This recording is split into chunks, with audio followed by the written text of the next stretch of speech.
বাজারে এখন প্রচুর পাকা আম, সবাই আম দিয়ে অনেক রেসিপি বানাচ্ছে বাড়িতে। আচ্ছা, আপনারা কি পাকা আমের ফুলুরি বা বড়া খেয়েছেন কখনো? আজকে এই পাকা আম দিয়ে একটা এক্সপেরিমেন্ট করলাম, বানালাম পাকা আমের ফুলুরি। আমার বাড়িতে কিন্তু সবাই বেশ চমক পেয়েছে। হাজবেন্ড বলল, পাকা আমের বড়া তো কখনো শুনিনি, তবে খেতে দুর্দান্ত হয়েছে।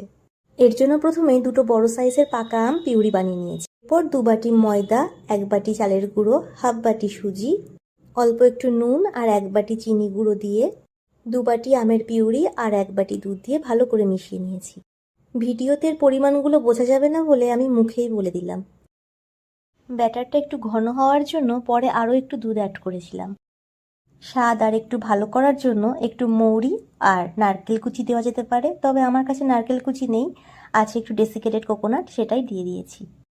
সব কিছু ভালো করে মিশে গেলে এরকম থিক ব্যাটারটা একটা প্লেট দিয়ে ঢেকে রেখে দিয়েছি।